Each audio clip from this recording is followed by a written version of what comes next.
Hello fellow language learners, Happy New Year! It's the 3rd of January 2025. It's been ages since I've done a language learner catch-up here on the channel, and that's what I'm going to do, but I'm going to go out into the park to shoot it. Here we are. It's a beautiful sunny day here, but it's actually pretty cold. It was one of the first frosts actually of this winter, certainly the first frost of this year. It still hasn't all melted. You can probably see behind me, this is the lower pond. They've actually cleared this. This used to be all overgrown.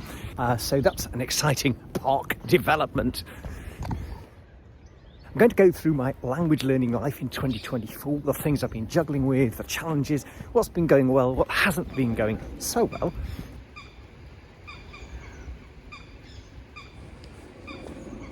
First, a bit about German, one of my advanced languages. Now, a big step for me in 2023 was to become a German creator teacher, if you like, for the first time, in the sense that I set up a new Instagram and a new YouTube channel. And since then, I've been doing daily mini lessons in the language. It's been great fun. So far, I'm up to about 450 mini lessons. And of course, I've had to up my own game in order to do that effectively. The old adage that if you want to learn something, how about teaching it to others, I think really has some truth in it. I had to actually really up my game in February because my old teacher Daniela had actually invited me to go on to her German language podcast. So I was going to have to speak very publicly for half an hour or so to Daniela in this interview. So in January and February 2024, I was having a lot of one-to-one speaking practice sessions on italki, my go-to platform for one-to-one speaking practice with various German teachers. That paid off, I think, and the interview went reasonably well. Of course, I made mistakes. I always do. I am a mistake magnet, I think. But the main thing is, I think, to throw yourself into it and communicate. All through the year, I've been listening to huge amounts of German myself, reading a lot in the language. I read 5 or 6 native level novels this year. For me, that's quite good going. So I feel the language is in quite a good place. What I would like to do more of in 2025, however, is writing. One of the things I always emphasize in language learning, and it will be a theme throughout the rest of today's vlog, is the importance of community and long-term relationships for giving meaning to learning a language. And I was particularly lucky with my German in 2024 in that some of my old German friends from my Heidelberg years back in the mid-90s were very much on the radar. We've always stayed in touch. Anyway, in April, one of that group of people, my friend Frank, turned up in London on holiday with his family, and we met for a meal. That was lovely, just speaking German. And then, also unexpected, in October, it was the 80th birthday of my professor from my Heidelberg days, and I was invited over to go to celebrate his birthday in the Russian history department where we all used to work, and that was lovely. I had 4 days in Heidelberg just speaking German with all my German friends. I also met up with one of my language conference friends, so someone I've got to know who's German, happens to live in the area from a later period, more current period in my life, if you like, which also shows me how, you know, if you keep going, become a long-term language learner, then your community, your contacts can be layered over different phases of your life. It's a rich tapestry of people, experiences and places. The only real downside of all my activity as a German learner and content creator, in particular the latter, has been it's just left a lot less time and energy for creating on this channel or at the howtogetfluent.com blog. But I do have a language learner newsletter, which is by email, still going very strong. It's free, and you can join that by following the link underneath this video. Next, Russian, another of my advanced languages that I've been learning for 30 years plus from my days originally as a Russian historian. That's what I was doing back in Heidelberg in the 90s, writing up my thesis. Well, Russian has been very much, unfortunately, in maintenance mode during 2024, with no active study, no exam projects going on either. So very much just occasional listening, much less watching of YouTube than I've done in previous years actually, for no particular reason, just too much other stuff on. But yeah, much less reading as well, perhaps because I've been reading so much German. But yeah, occasionally listening to the radio and occasionally watching my favorite YouTubers in Russian. But then in early June, I was able to go to Krakow to meet up with my old friend Misha, who has a Polish wife and lives there. He's someone I know from my time in the mid-noughties in Moscow, for his daughter's confirmation, actually. And I cut short my 4 days in Prague, my first visit to Prague, where I was at the Polyglot Gathering.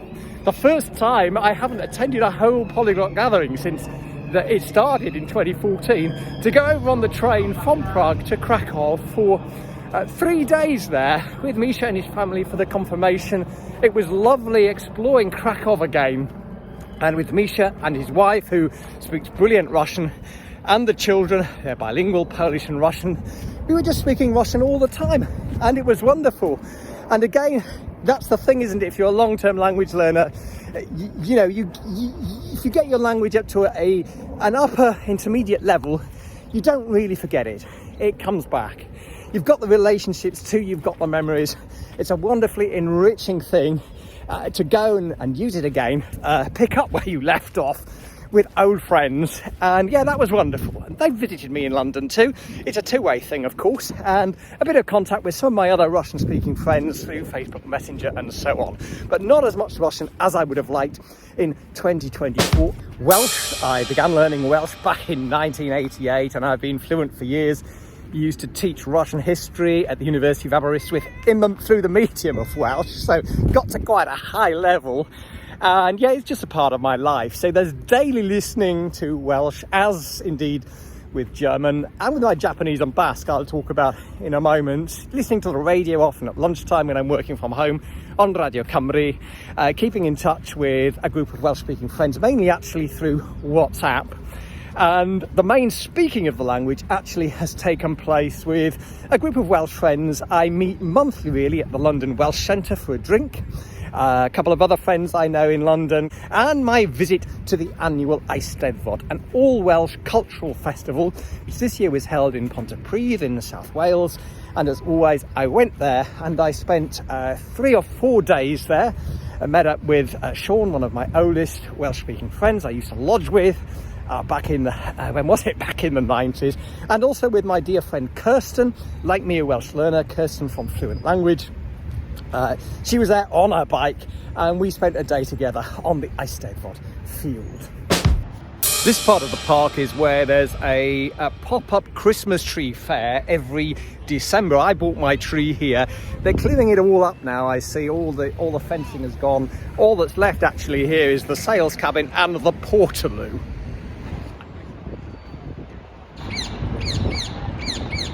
French is the weakest of my advanced languages, and I'm afraid there was very little even maintenance mode going on in 2024 with French. I do occasionally listen to one of the French rolling talk news channels, France Info or France Inter, which I find great. But I did speak the language at the Polyglot Gathering and at the Polyglot Conference, my second language learning event. I attended that in Malta, my first visit there. I loved Valletta in October. Basque is the one language I have at intermediate level at the moment. I've been learning actually for about 10 years, not particularly intensively most of that time, but in the first half of the year I had really weekly, or perhaps more frequently, one-to-one sessions with one of my teachers on italki. But then we got to May and I was sort of overwhelmed by a lot of work in the day job when I was preparing for a big trip to go and train colleagues in Hong Kong and Singapore. And then I went on holiday in early June in Vietnam and in Thailand for the first time, which was all wonderful. But it meant that the lessons with Hyat, the teacher, fell off. And then her availability has been extremely reduced for the back end of this year. So I just didn't make a priority of getting set up with another teacher. One of the things I do think is that if you have one-to-one online lessons, don't just work with one teacher. Try and have 2 or 3 teachers. I think it means you're into the sort of rhythm with them, feel sort of partly obliged to turn up with them perhaps, and that might help you to stay consistent when one of them suddenly doesn't have any slots easily available for you. I have, though, as I say, continued to listen a lot to Basque, and that really paid off in early December when I went to the London Basque Society's annual Christmas dinner. I had a wonderful time. really it was 5 or 6 hours, and I was speaking really mainly Basque all the time, and I noticed a step change in my ability to communicate in the language and to understand. What does that say to me? It says that lots of input, lots of listening practice really has made a difference, but mainly I think, because I'm not a fan of just all you have to do is listen, because it's on the top of a lot of conscious, deliberate practice and study over previous years. It's what I'm listening to in Basque is native level radio, a lot of it on the podcasts, and I find I can from year to year understand more and more. Japanese is a language which I started learning in 2019, and I've talked over the years quite a lot about it on this channel. I love what Japanese has brought to my language learning. A whole new cultural world, a different community of learners, additional challenging questions such as how do you deal with a radically different writing system, what about the pitch in the language, the very different grammar, and so on. And during the first months I was going great guns, as I had been in a lot of 2023, with my daily study slots. I did 62 of those between January and the end of May 24 until my preparation for the big work trip, as I say, to Southeast Asia really took over. And in terms of study slots, yet the second half of 2024 has really been the year when I've done least of that for many years. But again, sounding like a crack record here, I've been listening to huge amounts of Japanese. I jog here in this park 3 times a week, and I always have Japanese podcasts on the earbuds playing through.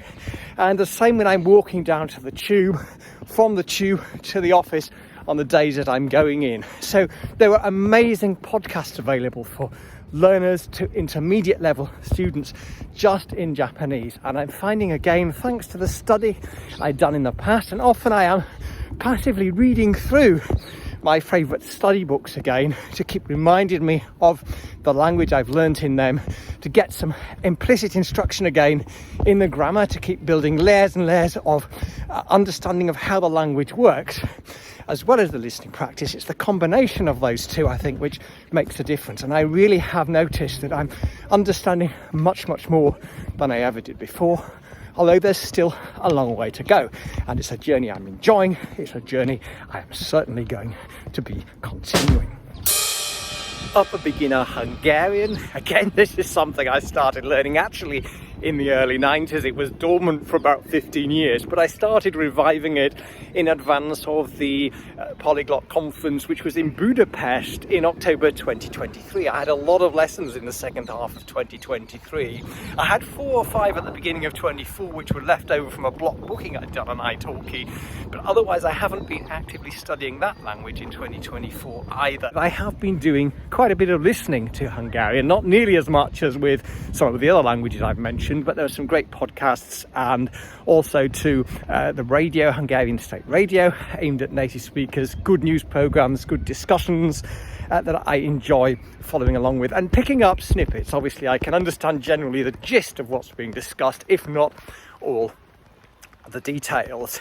I had promised on this channel that I would report back on how my speaking had been going, and I did record at the end of 23 actually a session with one of my teachers where we were conversing, and then I was hit by a computer crash. My own MacBook Pro died, which is why I never produced all the content, wonderful content I shot at the Polyglot Gathering 23 during 2024 on this channel. I am trying to recover some of the files of some great material I shot actually at the Gathering in 23, but that was pretty discouraging. It was my own fault because I hadn't backed up properly. But yeah, Hungarian, it's still there. It's going to come back again at some stage, but hey, this is the way it goes for me, at least, with this long-term language juggling. Time and energy permitting, I do have ideas of content I could create back here on this good old channel in 2025. Maybe more language product reviews using my languages. Maybe that will interest and inspire in some little way some of you, or at least give me some language practice. And maybe also returning to some of my language method tips. I used to do a Quick Tip Tuesday series, which was great fun back in the day. Anyway, if you have been a regular in the past on this channel, thanks for tuning in this time. Say hello, let me know what went well for you in your language learning and in your life in 2024 and what your plans are for 2025. You know where the comment section is. Similarly, if you're new, thanks for watching and hope to see you again before too long. Happy New Year.